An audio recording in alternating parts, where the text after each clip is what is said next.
I completely understand your dismay. That kind of argument lacks nuance, but I think it's important as a part of a larger conversation that we on the other side of things, we on the other side who are against the hateful rhetoric, ways of being that are toxic, that we find swimming around in the Republican circles, we who are fighting to preserve democracy have to have. It's a very corporate argument. And it's often hard to tolerate because it feels dismissive. It feels like we really aren't taking into account all that has been done by the Democratic Party. Problem is that we find ourselves, as we knew even in 2024 when I was making that argument, we find ourselves in the position of democracy because of what the Democratic Party has not done, how it has not prepared its voters from cradle to the grave, has not amassed larger and larger voting base so that it can help to preserve democracy. We're in a position of having to say, hey, all this stuff that you've done, it's not enough. Democracy's at stake. And when looking at all the work that, say, a specific person or organization has done, when what they have done has not preserved the overall future of the peoples it claims to fight for, it's nothing. And it feels dismissive, but it's a tough conversation that has to be had because I'll bring it in an organization. You'll deal with if you're managing a project or a set of people to where they're doing a lot, right? You'll have people who are genuinely doing a lot, but when the organization has very specific goals and needs, all that work that those individuals have done, whether some will be practicing the art of doing nothing, many will be right on, right in the thick of doing what the organization needs. But others will be doing a lot of things, right? But they're not achieving the goals of the organization. So they're put into the position of being seen and the argument being made that they're not doing anything. They're not doing anything at all because the goal, is not being achieved by all the things that they're doing. So it's a very very corporate-esque, very and it really it's a style of argument that you'll find, and when used, I think, in a more proper setting where you can have long-term conversations about what you just said. It yields a better and more successful conversation if it's steered properly. Here on TikTok, you don't have space or time. People do not want those long-term topics. Here, I do a lot of no nuance, very heretical, very triggering ways of arguing things because it's a short form, so. But that argument, I am on the side. Let me phrase it like this. I agree with you that the Democratic Party has done many things, very successful things, very necessary and helpful things. But the Democratic Party has not chartered a path towards preserving democracy. Donald Trump should never have had the opportunity to run again.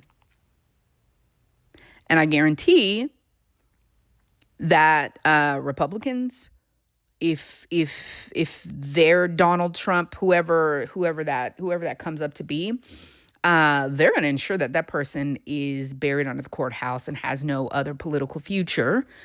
They've done it to their own, I guess I'll call them a henchman of the Republican Party, their own sycophants, whoever it is that they have to. I'm blanking on his name, and there are several. Even the guy who was trying to be attorney general, they don't, you're gone. That's it. You're done. Who was the guy in the wheelchair? I mean, they unalived and buried his, was it Madison Cawthorn? I think I'm probably wrong on that name. But Democrats need to be as effective as that. And that's just not happening. They knew what Project 2025, it's been Project this and that for a while. And the fact that they haven't come up with their own iterated plan, they have not done what conservatives do. They know what's up. Conservatives breed conservatives. They understand, as I've argued before, you raise your voter from cradle to grave. You don't try to persuade your voter why you're the better side. People vote and will vote reliably if you raise them to do that.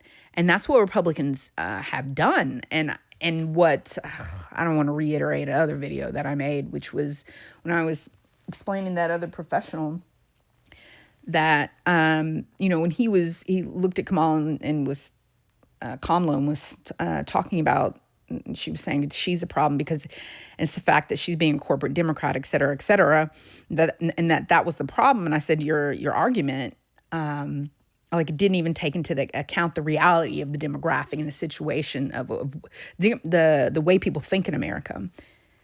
Democrats they refuse to confront the fact that the majority of the people, I don't want to say majority, but the voters who actually vote reliably, they're voting out of the way they were raised. And if their values make them, or they perceive that it will make this, like white supremacy, misogyny, patriarchy, all that mess, they vote to preserve that. And that's why Democrats lose, because they're not breeding their voters. Instead, they just sort of try to persuade the people that may vote for them. They reach over the aisle towards, it was one of the core failings of that I always argue with Kamala's campaign, was that you spend all that time and money trying to get Republicans to vote for you. It's a no. It's a no, because it's more than about, for them, it's about preserving what was and recreating what was. And when you glorify what was and you're fighting to create that which was, this new hope for a better tomorrow, the yes we can, and sorry, I'm blanking on how the Obama administration told people that change is possible, and that's what we're going to fight for, and we're going to create a better world. And he did many effective things, but what people found, and which you would find amongst the Republicans who may have been persuaded to vote for Kamala, they learned the lesson that all that hope and change did not create the kind of change that they were looking for. And the problem is that the Democratic Party has not addressed that. And the Democratic Party has not addressed the fact that flip-flopping between Republican, Democrat just puts us in economic dire straits, which Democrats have to pull us out of. And that kind of thing should be a core defined message that they are messaging from cradle to the grave.